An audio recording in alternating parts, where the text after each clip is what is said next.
Hello, everyone. Welcome to Jenna Cinema. I think technically I've had a lot of reboots in my podcasting or my attempts at doing things, but what we're doing now is Jenna Cinema episode 2. And today I'm here with Sean Dwyer. How are you today?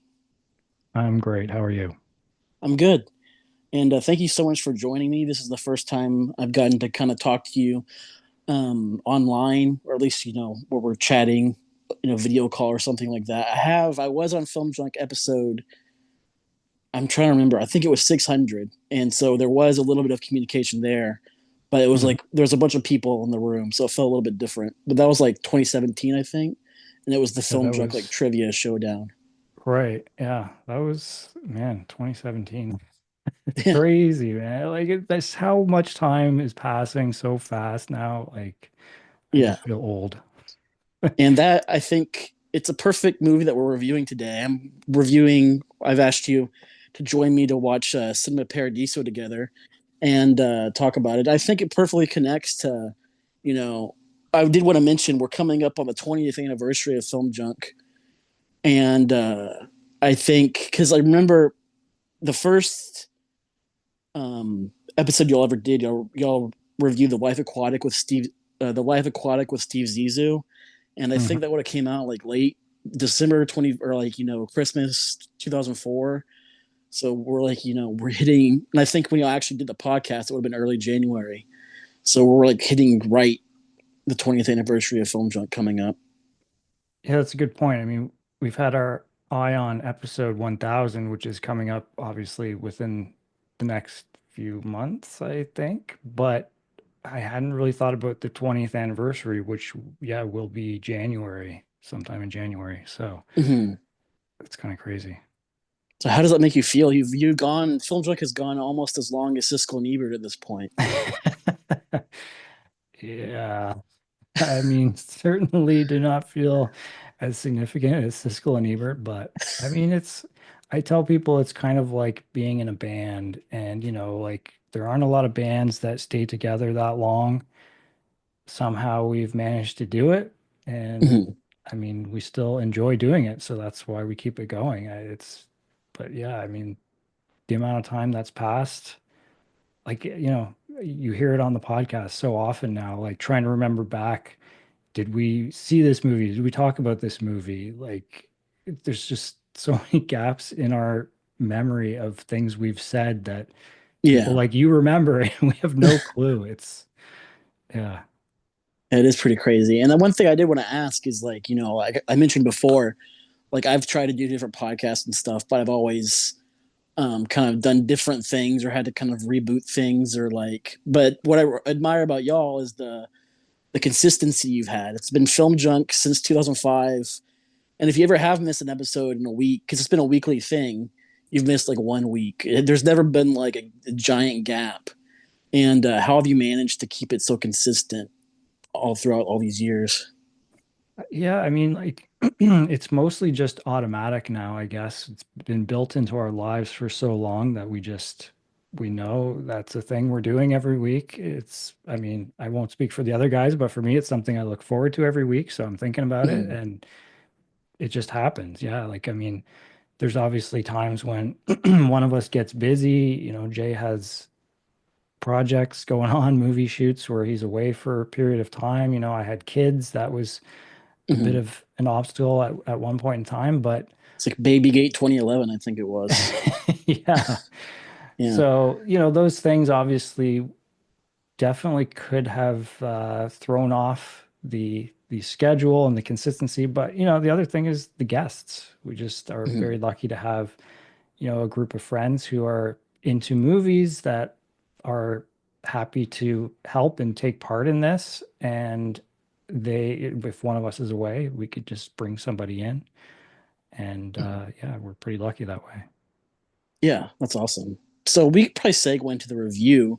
I think it does connect to the nostalgia that's going on in this movie, to use a film junk term.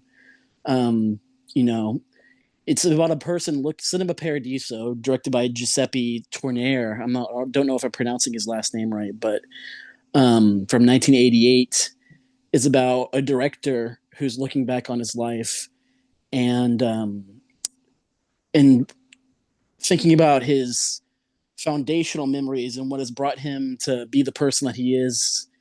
And so that sort of looking back thing is, I think, appropriate to what we're talking about. But had you ever seen this movie before? No, this was the first time watch for me. I kind of thought maybe I had, sometimes, as I said, a lot of gaps in the memory there. And it felt like something I might have seen in university because I did take a few film classes, Mhm. but yeah, nothing was ringing a bell. So I think it was first time watch for me. Yeah, I took a look at Letterboxd, and I think from what I can tell, it looked like Frank was the only one who had seen the movie out of the three of y'all. But and I think that was somewhat recent. But I saw it in 2021, so it's that's the first time I saw it, and I actually got to see it in 2021. I went to LA and visited the New Beverly Cinema, which is Quentin Tarantino's theater, and so I got to see it for the first time on 35 millimeter film, and that was a pretty awesome experience. But it was the director's cut, that version, so that was the 3 hour cut that I watched the first time, and it's like 174 minutes, so like I guess 2 hours and 54 minutes. But that was like there was an intro, or they had like a program of things they had attached to the movie. So there was a short film called Precious Images, which is a I don't know if it was the same year that this came out, but it was a short film that I don't know if the Academy did it or something. It was like a Hollywood thing to celebrate like the 100th year of film being invented, I guess. And it was just basically a montage of, a tribute to all the movies of the past 100 years from 1888 to 1988. But that was cool to see. And it was cool to see it in that environment. But I actually watched it a couple of weeks ago as well. But I watched the 2 hour cut for the first time. And I actually do much prefer the 2 hour cut. And that's the version you saw, right? Yeah, so I watched the theatrical as well and then kind of read up a little bit on the differences there. And I mean, in terms of movies with different cuts, it's one of the more significant ones, I think, right? Because the director's Mm-hmm. cut, I mean, I don't know if you want to jump into it right now, but just the idea that there was like basically a whole subplot. Like, I think it was actually Harvey Weinstein that did a lot of the cutting to sort Mm-hmm. of release it, you know, Yeah. I think it was an early like, Miramax movie, yeah. So it would have been him. yeah. And I mean, he was kind of known for that, um, but yeah, like the idea of like there's a bit of mystery, right? Of like what Mm-hmm. happened with the relationship with Elena. Yeah. And that's there. It was in the original director's cut, and then it was cut out for the kind of big release that ended up winning the Oscars and stuff. Mm-hmm.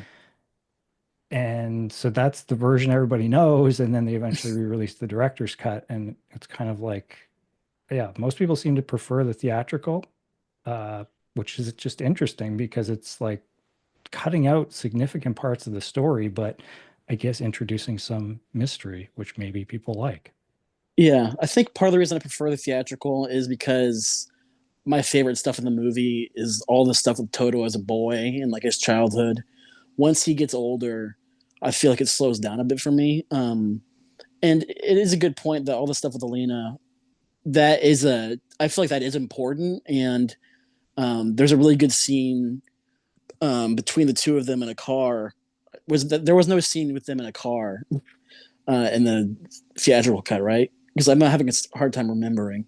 Well, I mean, I feel like there's a couple small ones. Like the one that comes to mind is they're driving and it breaks down, and then her dad Well, is it the was like one at the that, end where they reunite after 30 years. It was like at the right, very end. right.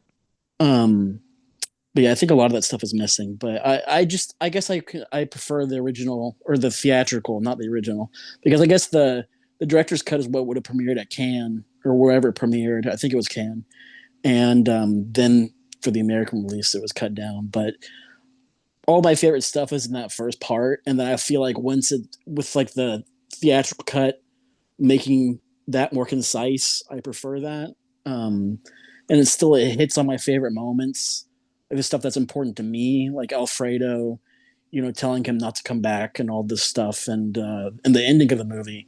I feel like it hits all of those things that I love about this movie. But yeah, you make a good point though. Like it is weird to cut like an entire kind of subplot out of the movie.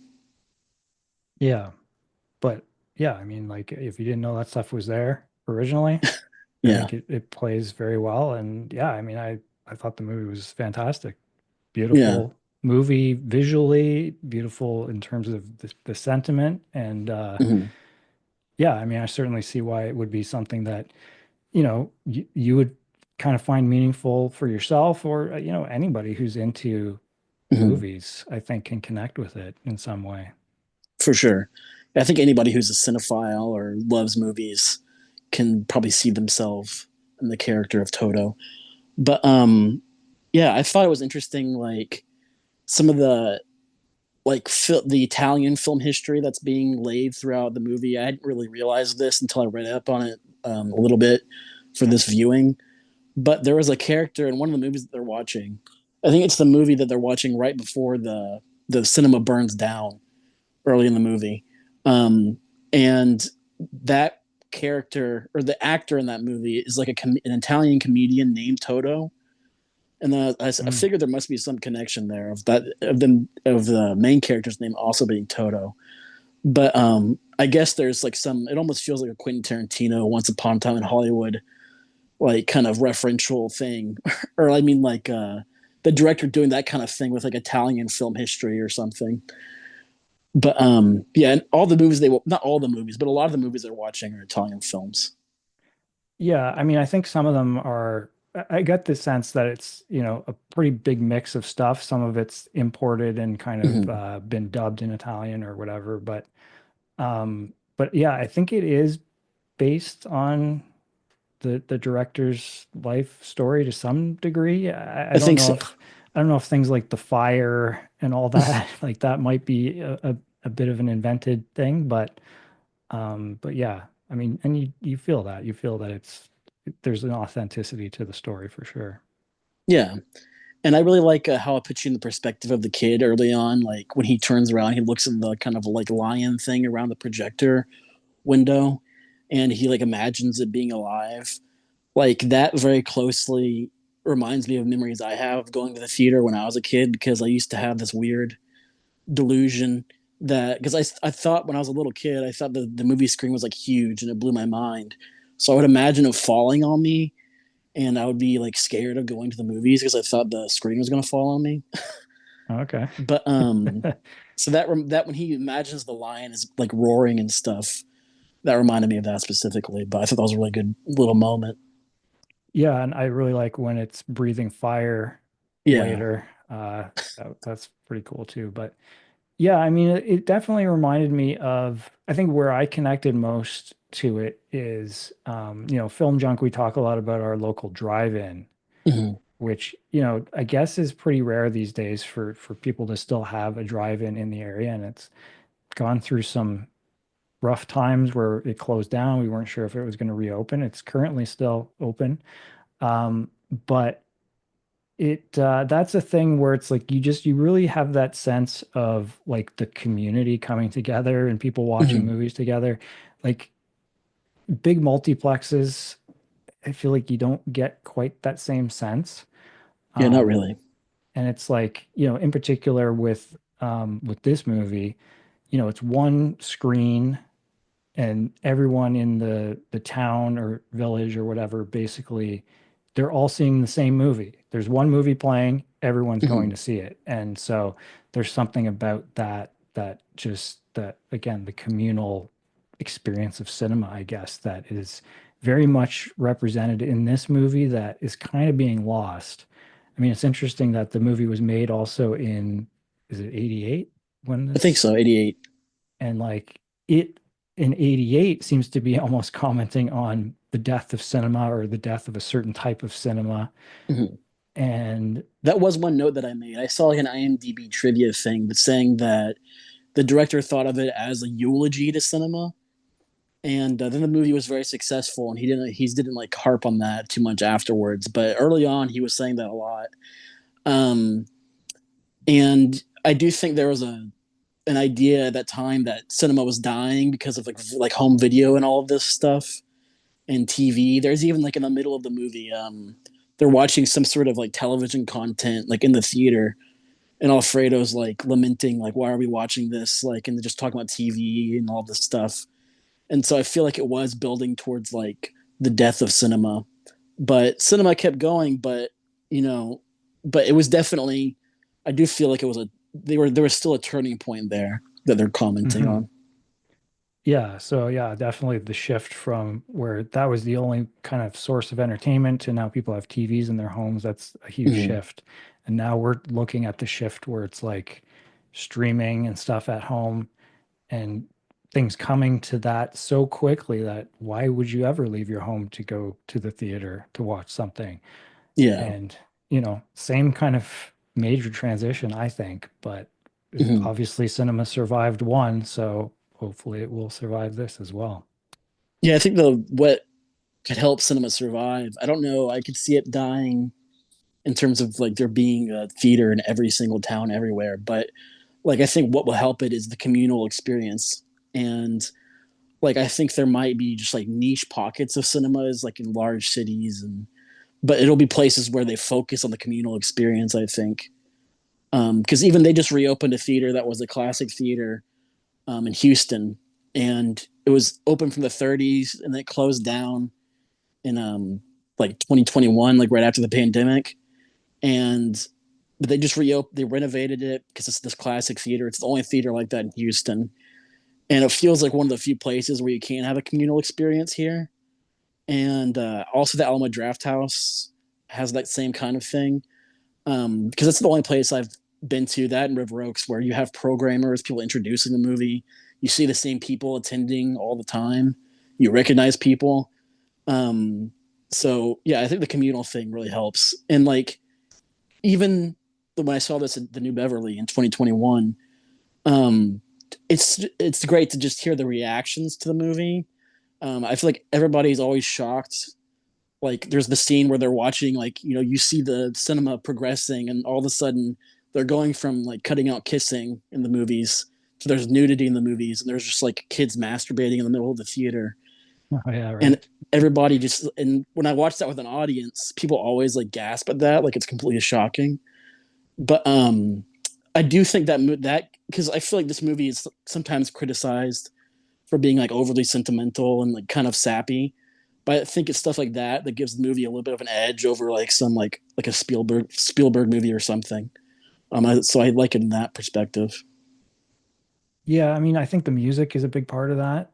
Mm-hmm. Ennio Morricone did the score, I think. But it has a real I think it is partially harkening back to some of the movies that they are watching in the Mm-hmm. theater, but it's also it just has a very like melodramatic, I don't maybe not even melodramatic, just like it's intended to tug at the heartstrings, and it's Yeah. like there are emotional scenes in the movie, and I feel like that music really kind of pushes you a little bit more in terms of Yeah. feeling the emotion. So I get that, but I also think because it's this kind of nostalgic trip looking back, um, it works for me, and I think I didn't really have an issue with it, but Mm-hmm. I could definitely see that perspective.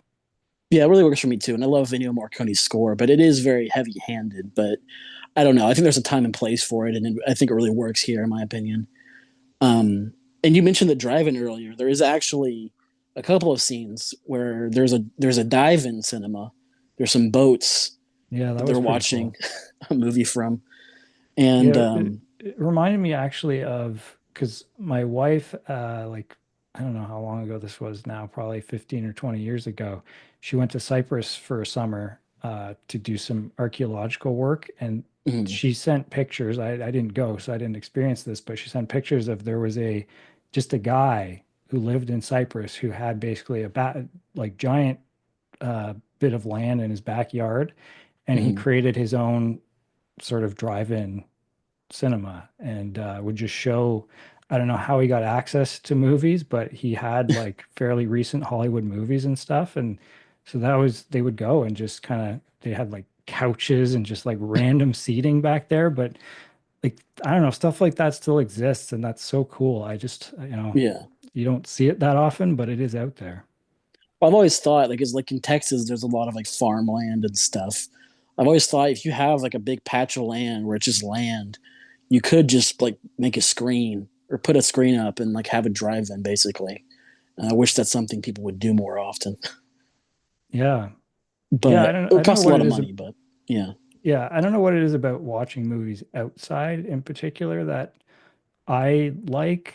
Mhm. I guess it's maybe just a novelty. You don't get to do it that often, but um, I don't know. There is something about it that's pretty Mhm. cool.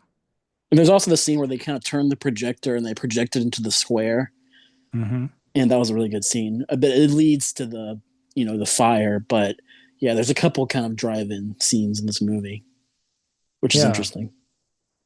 yeah, for sure. And just yeah, that idea of like, like how popular this one little theater is in this town because, people want to see these movies and they, the way he talks about being a projectionist and kind of not doing it necessarily even for the money, it's just he feels obligated like if the town needs this place, he's the only one who can do it, so he's going to do it and he's going to keep going and showing as many movies as he can, and that's kind of inspiring. Yeah, and yeah, it's an inspirational movie, I think for sure. And um, one thing I really like towards the end is just the sentiment of like Alfredo pushing him and saying like, "Don't ever come back here." And like he it seems like he's being like a jerk or like just being cold, but it's something he's trying to do to push him to like not live the life that he feels like he's been living because he feels like he's just stuck in this place and he hasn't really done much. So he's pushing him to go to that next step. And that is one element of the movie that I find really moving and engaging. But yeah, and I think that the guy who plays Alfredo did a great job as well. Yeah, yeah, I really liked him. And yeah, I agree. I mean, it is a bit of a cliche, I guess, that idea of like somebody pushing a son or daughter or whoever it is to Mm-hmm. get out of this town because it's like a dead end kind of thing, and kind of turning their back on them almost, and in a way to push them away. Mm-hmm. But yeah, it is effective and emotional, and it's that's something even outside of the love of cinema, that's just a piece of this story that I think a lot of people can relate to. Yeah, I think if it was something like in America, if it's just like a small town in America, it would seem to me as an American, it would if I saw that, it may seem cheesier, but maybe because I'm seeing a different perspective, I'm seeing something from a different culture. It just has a different flavor that I is more interesting to me.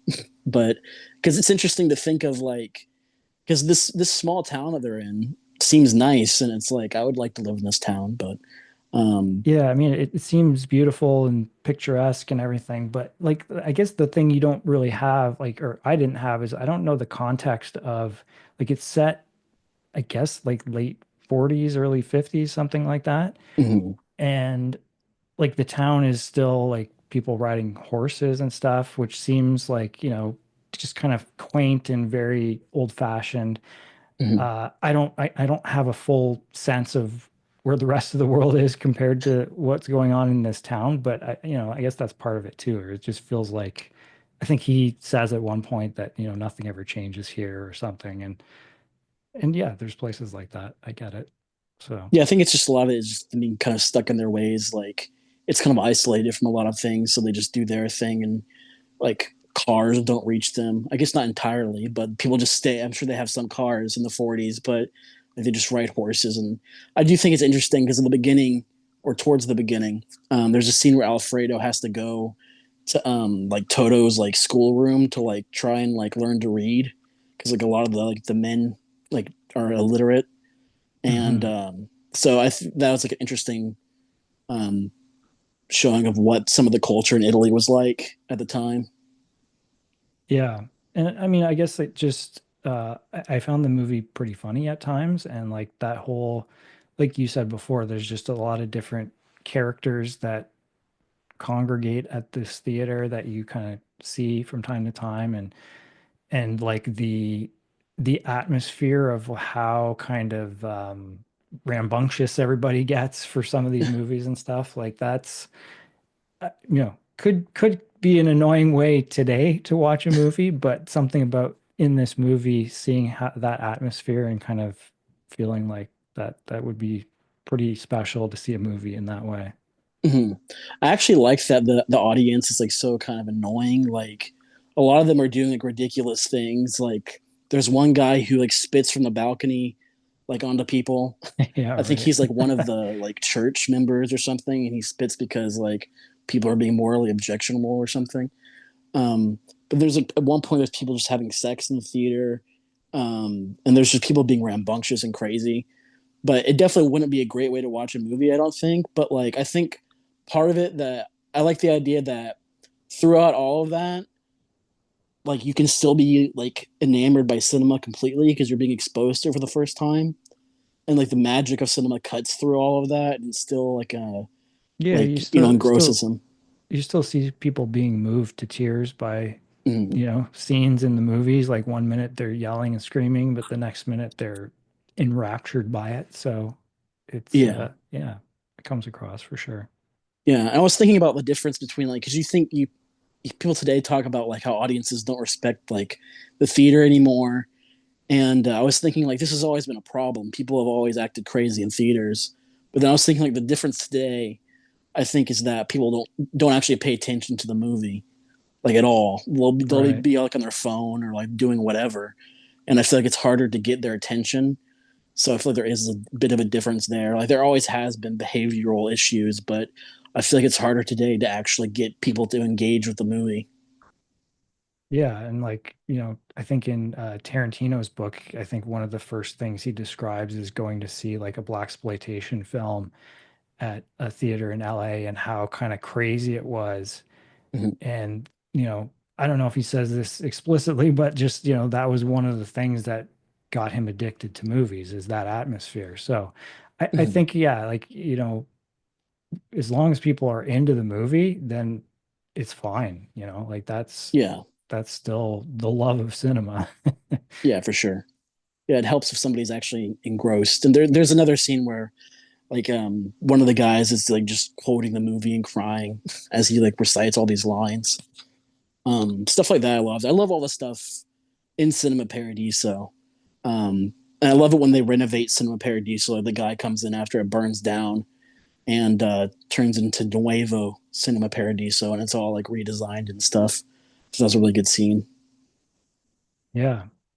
Yeah. And I mean, that's, again, like you kind of feel, I mean, I don't, at first I thought this guy who's paying to have the theater rebuilt and stuff, he's going to have some ulterior motive. He's going to be trying to make money and that's going to be the death of this place. But it wasn't. He was just Yeah. doing it because he was like, this place needs this theater. Mm-hmm. Yeah, and So, at the end, he's the one there, like crying over them demolishing it, and yeah. so he did certainly like care about the theater. I think that is good. Um, yeah, it's interesting. They don't like seem to inject like too much like false like drama or anything like that into the movie. There's obviously some stuff. It's a melodramatic movie, but I don't think they go too far with it, in my opinion. No, I mean, again, the only real thing is kind of the fire, which is a central thing in the movie and obviously pushes him to what's the main character's name? Toto to become the projectionist and all of that kind of stuff and changes his relationship to the other guy. What's his name? um, I'm forgetting. Or were you Alfredo. okay? I So wasn't yeah, sure if you were talking about Alfredo or the other theater manager, so I got right, confused yeah. there. But like, yeah, I mean, the one thing too is like how flammable film was then. Yeah, Like that, I, certainly did not realize how insanely dangerous that was. yeah. It's a lot. They talk about it a bit in Glorious Bastards.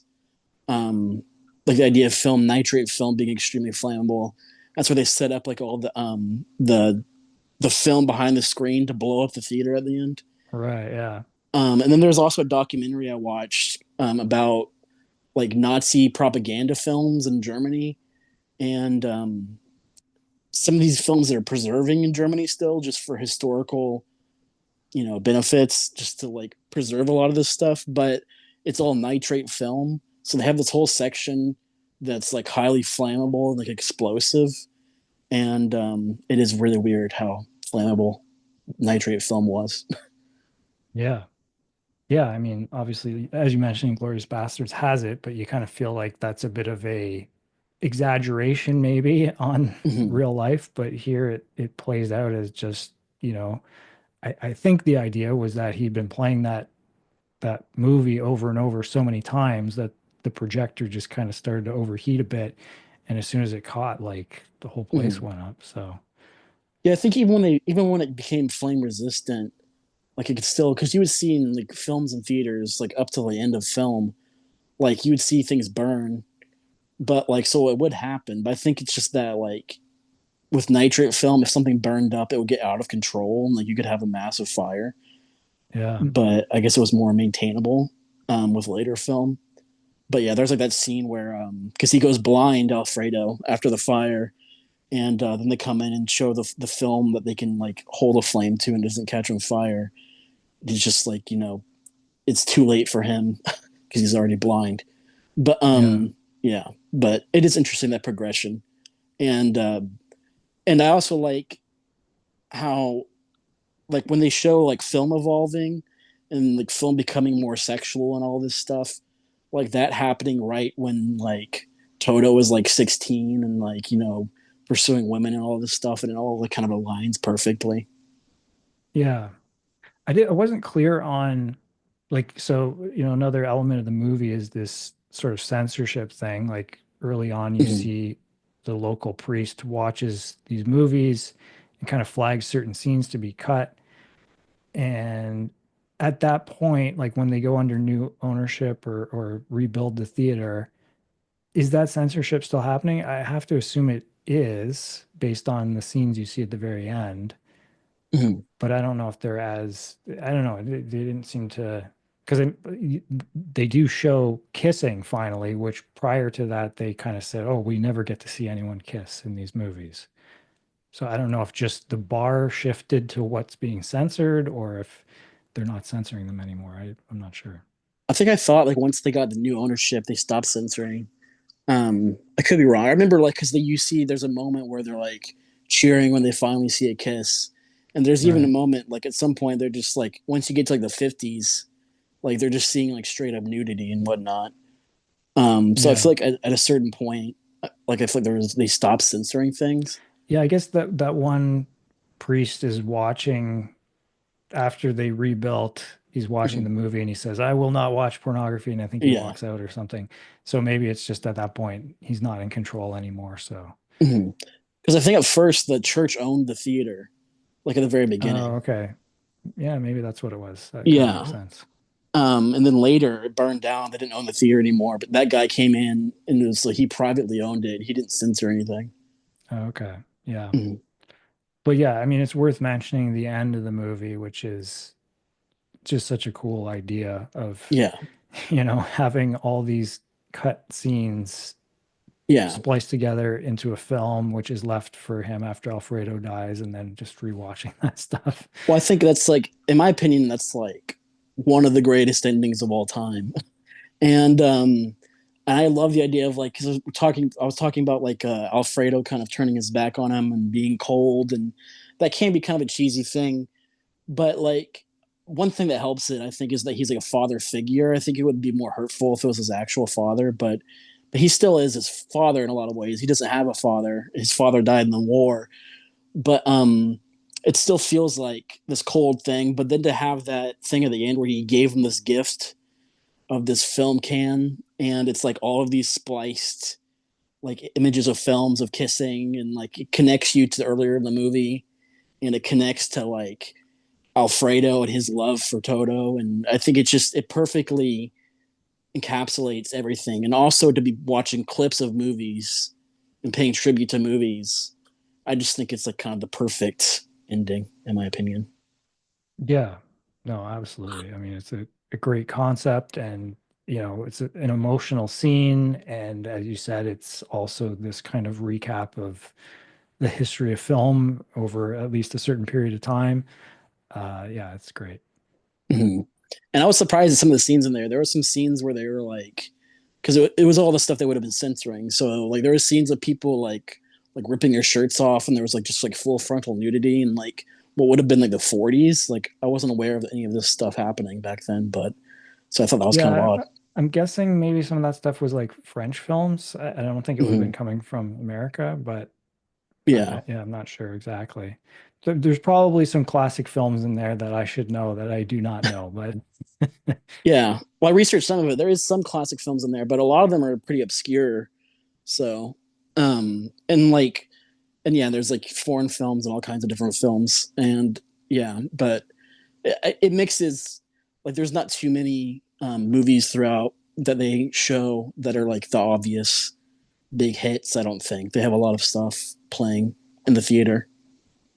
yeah, I mean, I know that like they mention on Wikipedia the movie that they're showing when the fire starts is The Firemen of Viseu, Mhm. which I had never heard of, but obviously there's that additional layer Yeah, of that what it's about, yeah. I was gonna which mention I that. didn't get. Yeah, there's that thing with like the firemen, and then that's also starring Toto, like a comedian named Toto. So that I Okay. feel like that has to have something to do with it. But yeah, I'm not entirely sure all the stuff that he's referencing, but the director seems to be, I think he wrote and directed it, but he seems to be referencing a lot of stuff throughout the movie that I'm probably not catching on to entirely. And I think the guy who plays older Toto, I didn't know who he was, but I think his name is like Jacques Perrin or something. Hmm. I could be off on that name, but I think he had a pretty storied career before this, like going back to like the 50s. And he was like a child, I don't know about a child actor, but like a teenage actor. And I think was really important in Italy. So I feel like having him in there was kind of like having like a legendary Italian actor. And I might not have understood that because I didn't like know who he was, but that's something I read about recently. So I think he's actually French, but I'm looking at his list of movies he's been in, and yeah, there's definitely some that I recognize. I mean, Z he was in. Uh, That could just be more of a cinema reference than an Italian reference, but yeah. yeah, yeah, for sure. Like Mhm. it seems like he probably was uh, a fan of this guy, maybe grew up on some Mhm. of his movies, and to get him in the movie playing his main character would is pretty cool. I just love the look of him. Like he just looks cool, and like his performance at the end, like when he's watching the screen, he's got tears in his eyes. I think his performance is like really great there. Yeah, Mhm. yeah, I agree. And like all the casting in terms of the older and younger version of the characters, I thought was great. Yeah, and I'm glad. I think there's like a 4K of this. I want to get that at some point in the future and watch that if I like am able to get 4K at some point. But I'm glad I've gotten to see it in the theater. Like the first time I watched this was in the theater on film, so I think that's pretty amazing. And yeah, it's just it would probably be my top 100 at this point. I think if I Yeah. made another top 100, I don't know how high up it would be, but it would be in there somewhere. Yeah, I mean, I can definitely see that. I think I mean you're like you kind of really like going out to see stuff on the big screen, right? If possible, Yeah. like you really Mhm. go out of your way to do that. It's kind of interesting because I'm kind of in that spot where it's like with what we talked about and where streaming's at and all that stuff. I really appreciate and like being able to watch stuff at home, but I don't Mhm. want that to destroy the theatrical experience. And so it's kind of like I'm kind of torn because like yeah, I want to be able to do more of that stuff, but it's just so Mhm. convenient watching stuff at home. So Yeah. Well, if you have like with the perfect setup, and I feel like you guys, like you have like big like 4K TVs and like massive physical media collections, and that would be pretty like just to you know you wouldn't really need to go anywhere. I feel like if you have a great setup, then especially these days when everything's digital, it's really not that much of a difference. But um, than watching it at home if you have a great setup. But I feel like there is that communal thing. But like most of the time now, if you're just going to a multiplex, there's not much of a communal experience anyway. And but I feel like for the special cases, like when something is on film, or even if it's not on film and it's at a really nice theater and there's a communal thing, I feel like that is worth it to me. But yeah, we are at a weird point though, where you know, I feel like even for me, and I do like to go out of my way to go to the movies, and I feel like that's because as a kid, much like in this movie, like I feel like I fell in love with the movies because of going to the theater. Um, but even for me, it's starting to die out a little bit, but which is sad. But I think it'll always last for me. Well, one with watching things at home, and there will always be, hopefully, those moments of going out to a special thing to see a movie in the theater. Yeah, I think, like as you mentioned, like rep cinemas and stuff, you definitely get more of a communal thing there, and just the people who are going to those screenings are just more into it. And there's always a couple of movies I see every year where it's like, okay, I'm glad I saw that on the big screen, whether it's because the sort of visual spectacle of it or because there are other people in the theater reacting to it. The Substance was one that comes to mind this year. It Mm-hmm. wasn't a packed screening, but just having some other people there and seeing how they reacted was fun. And but yeah, you're right. Like the multiplexes, like half the time I go to the movie and I'm the only one or one of a few people in the theater. Like it's not really a communal thing anymore. Yeah, I saw The Substance twice in the theater, and I think both times there was like three other people in the theater. So I didn't get any sort of reactions or anything because there was barely anybody there. But um, yeah, but I love going to a movie where there's actually like a packed crowd. Like when I go to something like with a new theater that just opened up a couple of months ago on the River Oaks in Houston. There, if you go to something like that, usually the ticket it's not always sold out, but it's usually at least like almost sold out. So there's always a large amount of people, and I feel like even though I feel like the like dine-in theaters can be like because they serve food and stuff there, it's like Alamo Draft House, but I feel like that can be kind of distracting with like waiters walking around and stuff. But I also feel like within that environment, people are more afraid to use their phones and stuff because they feel like they're being judged. So I think that helps with people actually being more engaged in the movie. So experiences like that, like Alamo Draft House and the River Oaks, like these repertory theaters that I was talking about, I feel like those are good environments to watch movies. And I feel like I wish everything could be like that, but it's not, unfortunately. Yeah. But yeah, I mean, it just, even just having, going out somewhere and sitting and watching the movie forces you to kind of engage with it more than watching it at Mm-hmm. home, right? So that helps too.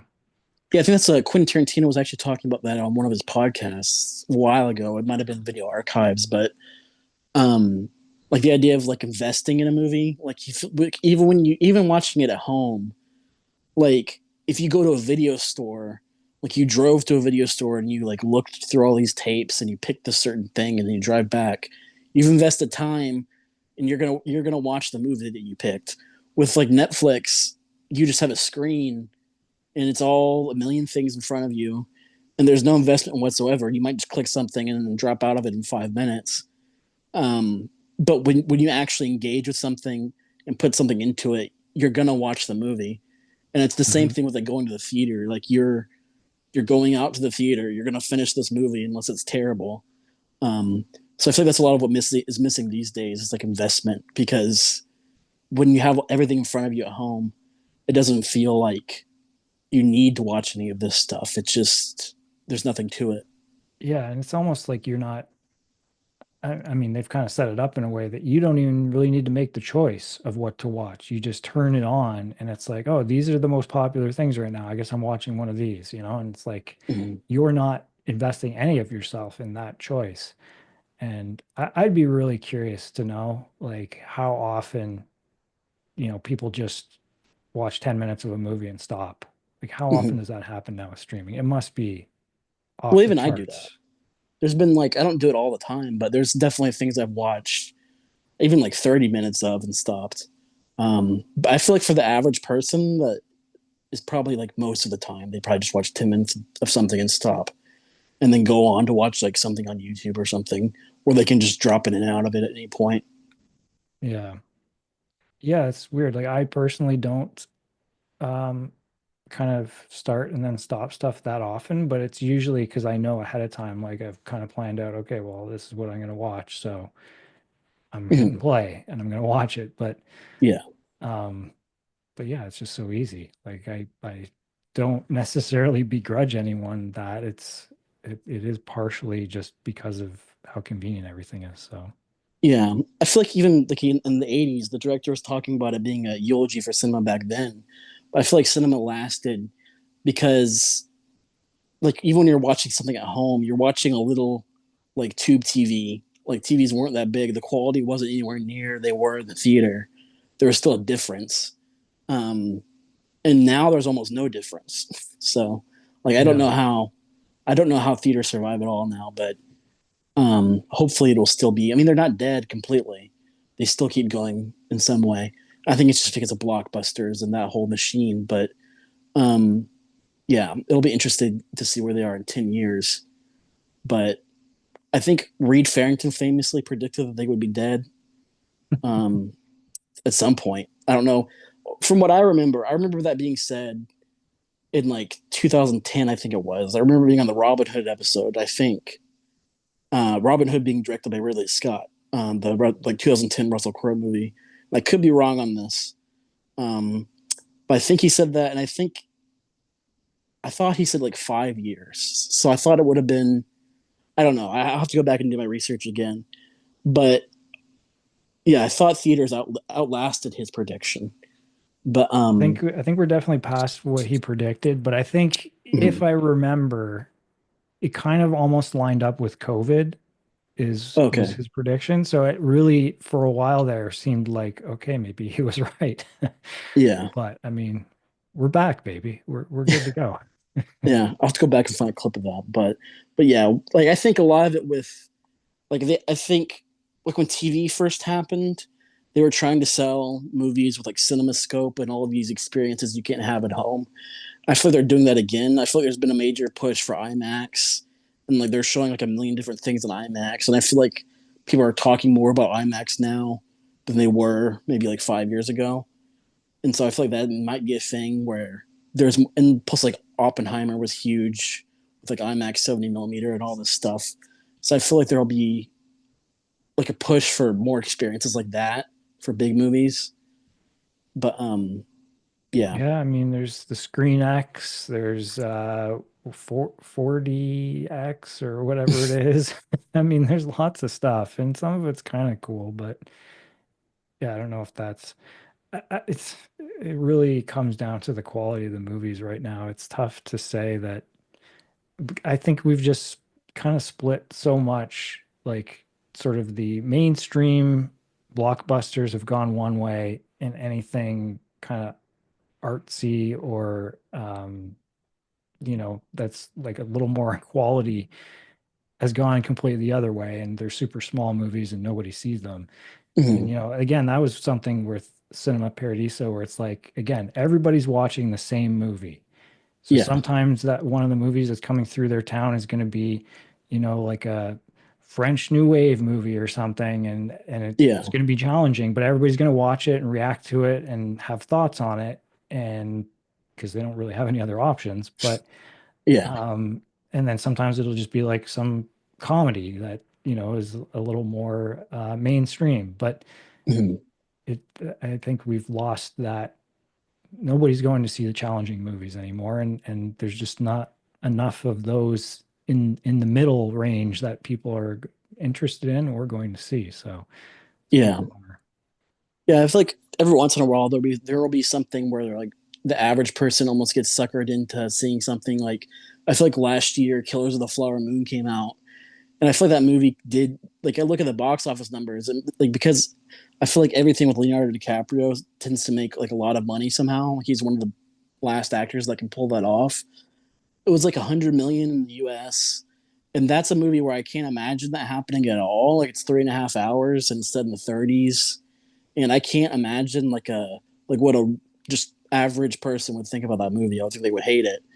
But somehow it seems like a lot of people saw it. I don't know what they thought about it, but yeah. Yeah, I mean the substance is like that this year too, where it's like a lot of people like just kind of talking to average people who aren't huge cinephiles, they've heard of it. Some of them have gone out to see it or watched it on streaming now, and they don't know what the hell to make of it, but they watched it. So, I guess that's a good thing. I don't know. I guess I just wish people were more actually interested in that as opposed to Yeah. just, like you said, almost being suckered into watching these things. But Yeah. It seems to just happen by accident yeah, sometimes. But yeah, it is interesting with like Cinema Paradiso, like something just rolling through town, that being the only thing to watch. Um, like that reminds me a little bit of like I feel like in the older generation, kids would watch TV like in the 50s or even the 70s. Kids would just sit in front of TV and watch whatever there was on because there was like three channels. So they would watch like adult programming or like whatever. They would watch like old black and white movies or it could be anything, but they would just watch it because it was something to watch. And I think that's something that definitely doesn't happen now. People only watch what they're interested in. yeah. I was thinking about that recently and I was getting real depressed because it was basically like YouTube is taking over. YouTube is all the younger generation. And this is based on my kids, but I think it applies mostly. That's all they want to watch. And why would they watch anything else? Because it gives them a very specific thing that's targeting their brain, basically. And there's no need to go anywhere else. So Yeah. it's, And that could go actually, and not that I want to go down this road, but it could go into a whole larger conversation of like the internet and echo chambers and that you only see what's targeted at you. And that's just the whole thing that I yeah. feel like our world is like now. But yeah. Oh, yeah. I've been thinking about it. It's depressing, but yeah, I don't know. Hopefully we Mhm. can get back to Cinema Paradiso. One day, hopefully. But what would you give Cinema Paradiso out of five? I think it's a 5-star movie for me. Yeah, I think it's a 5 star for me too. Originally, I think it kind of grew on me over time because I think I gave it like a 3.5 when I first saw it because I wasn't a fan of the pacing and the longer cut. But it has grown a lot with me, and yeah, I love it at this point. Yeah, it's a 5 for me as well. It's interesting because I read Ebert's reviews of both the theatrical and the director's cut, and he gave, I think, the theatrical 3.5 stars, gave the director's cut 4 stars, which he only does out of four, and Mhm. but he said he thinks the theatrical's better. Yeah, that's odd. So like I think it just he rewatched it with the director's cut and thought, okay, this isn't as good as the original, but kind of retroactively realized, okay, it's a 4-star movie either way. Yeah, So that's why hard star ratings are hard because I feel like I can have like different emotions. Like I feel like there's flaws for this part and that part, but I still love the movie in general. So it's hard to apply a rating sometimes, but um, yeah. But I'm just gonna go full 5.